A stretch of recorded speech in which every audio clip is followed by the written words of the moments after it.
This morning, the Government published the Strategic Defence Review. The Prime Minister made a speech and held a press conference in Glasgow, in addition to other media appearances. This follows several days of media briefing. I'm disheartened now that Keir Starmer has been embarrassed, not by demonstrators, not by journalists, but by the single figure who seldom raises his tone, the Speaker of the Commons. Before the country, Lindsay Hoyle castigated the Prime Minister for breaching protocol, dishonouring Parliament and edging Britain nearer to tyranny, one publicity trick at a time. So what action did Starmer take? Why was the Speaker this enraged? And could this mark the collapse of Starmer's authority? Let's uncover the truth. This morning, the Government published the Strategic Defence Review. The Prime Minister made a speech and held a press conference in Glasgow, in addition to other media appearances. This follows several days of media briefing. I'm disappointed once again the Government appears to have breached the principle set out in paragraph 9.1 of the Ministerial Code, that when a Parliament is in session, the most important announcements of government policy should be made in the first instance in Parliament. I recognise that the timing of policy announcement is not always wholly within the government's control. There may be a need to coordinate announcements on international trade with trading partners, for example, or announcements may be delayed by last-minute legal intervention. But the announcement of the SDR was wholly within the government's discretion, and highly regrettable that ministers have chosen once again to hold major media event before coming to the House. This shows complete disregard for the House and for the honourable members. I note that ministers. It was meant to be an ordinary Tuesday until Speaker Lindsay Hoyle halted proceedings and delivered one of the sharpest rebukes of a sitting Premier in years. Keir Starmer had revealed a sweeping change to Britain's defence policy, not in the Commons, but through a choreographed press event in Glasgow. No advance notice to legislators, no chance for questions inside the chamber, only cameras, a lectern and a statement that resembled a presidential pitch more than traditional British leadership. This wasn't a small mistake. It breached Chapter 5 of the Ministerial Code, which clearly declares that significant policy updates must be presented to Parliament first. Hoyle recited that rule word for word. Starmer had disregarded it deliberately, and he did so on a matter as grave as military preparedness. He chose to disclose details to a cluster of reporters before addressing the chosen representatives of the nation. In doing so, he not only offended the Commons, he weakened it. He reduced Parliament to an audience. The Prime Minister effectively told 650 members, and in turn every citizen they serve, that they were not worthy of being consulted on questions of survival, mortality, and national security. I note that ministers, when they were in opposition, were not slow to complain when the previous government made major policy announcements outside Parliament. It's amazing in opposition how everything should be discussed on the floor of the House, but when in government, memories are... That single line, spoken with barely hidden irritation, wasn't merely a casual aside. It was a targeted strike against Keir Starmer and his ministers, who have developed a pattern of abandoning the principles they once shouted about from the opposition benches. Let's step back. From 2020 through 2022, Labour MPs attacked the Conservative leadership whenever it unveiled major policy outside the Commons. Angela Rayner blasted Boris Johnson for avoiding scrutiny. Ed Miliband chastised Rishi Sunak for briefing the press first. Starmer himself branded the Tories a disgrace for declaring lockdown rules, energy plans and security measures without coming before Parliament. They talked of honouring democracy, fulfilling ministerial obligation and defending the sacred duty of the House. Now in office, the narrative has flipped and the silence is deafening. Starmer's cabinet didn't simply overlook protocol, they steamrolled it. Launching a defence review at a Glasgow press event before MPs were told wasn't a timetable clash, it was deliberate. And Speaker Hoyle underlined it. The same figures who once demanded accountability now treat the Commons as an afterthought. This moment crystallised what many members had already whispered, that Labour under Starmer isn't merely consolidating authority, it's institutionalising arrogance. Where the Conservatives frequently stumbled into disorder, this new regime dresses it in press packs and lighting rigs. Hoyle's reprimand reminded viewers that hypocrisy is never subtle, and in British politics it never slips by unnoticed. He didn't just highlight it, he engraved it in the record. Before we move forward, tell us, are you enjoying the video?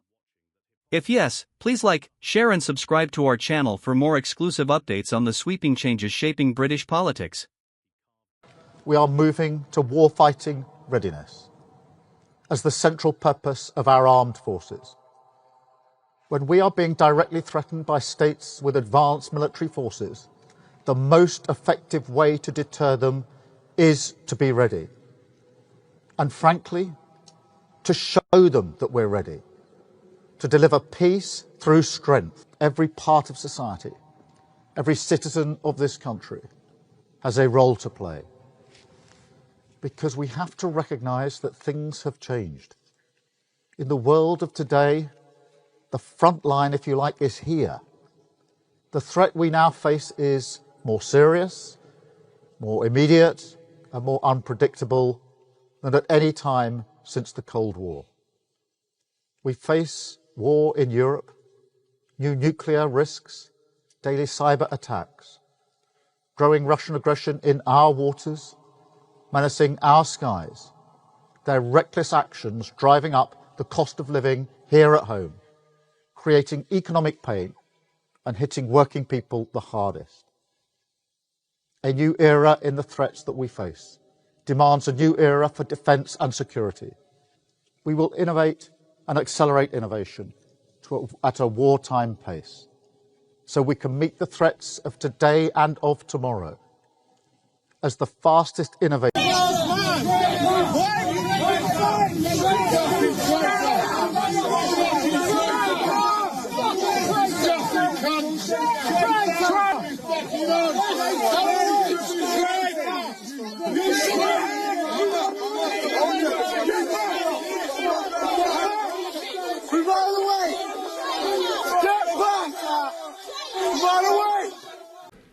I know it's been reported that some abuse was directed to the Right Honourable Member, the Leader of the Opposition, yesterday, related to claims made by the Prime Minister in this chamber. But regardless of yesterday's incident, I made it clear last week that while the Prime Minister's words were not disorderly, they were inappropriate. As I said then, these sorts of comments only inflame opinions and generate disregard for the House, and it is not acceptable. The phrase warfighting readiness rang out like the opening of a campaign. But let's be clear, this wasn't a combat zone. It was a Glasgow venue, draped in Union flags, packed with hand-picked reporters and no Commons presence anywhere. Starmer painted Britain as under siege. Yet none of the details were presented in Parliament. Not even the Defence Select Committee had access to the complete Strategic Defence Review beforehand, a step that by convention always comes first. And if this truly concerned national security, why did modelling for the new posture appear in the Times 12 hours earlier? Starmer didn't just sideline MPs. He ensured the headlines were printed before elected representatives could ask a single question. That's not openness. That's orchestration. And this isn't the first occasion Starmer has landed in trouble for saying what he shouldn't. In February 2022, Starmer was surrounded by anti-vaccine demonstrators outside Parliament. It was a menacing moment, and Speaker Hoyle condemned the intimidation. Yet he also issued a warning that lingered. Hoyle told the chamber that politicians must choose words carefully. He was referencing then Prime Minister Boris Johnson's false accusation that Starmer had failed to prosecute Jimmy Savile, a remark that fueled public hostility. But the caution wasn't partisan. Hoyle made clear that every political leader carries responsibility for shaping public mood with their language. And now that Starmer governs, he must know not only what to say but where to say it. So what does that signal? That Parliament has become less a decision-making forum than a backdrop, a stage set, a theatre without performers. And this method of governing is spreading. Ministers increasingly miss select committee hearings. Policy reviews arrive as press kits, not draft bills. Even freedom of information requests face higher rejection rates under Starmer's watch, with the Times noting 62% denied access, the worst figure since records began. Starmer is constructing a system where oversight is bothersome and authority is centralized. That's not democratic renewal. That's a curated illusion. Speaker Hoyle's anger wasn't about manners. It was about constitutional decline. A prime minister who treats cameras as more vital than MPs is one who seeks power without limits. Starmer didn't just embarrass Parliament. He proved that in Britain, accountability is treated as a delay, not a requirement. The worrying part? This could be only the start. So if Parliament no longer hears policy first, what exactly are we choosing MPs for? Tell us in the comments below. How can we trust a government that bends its own rules, then acts as if it never condemned them in opposition? Want more content like this? If yes, please like, share and subscribe for continuing coverage of British politics and the shifts reshaping it. Until the next video, stay tuned.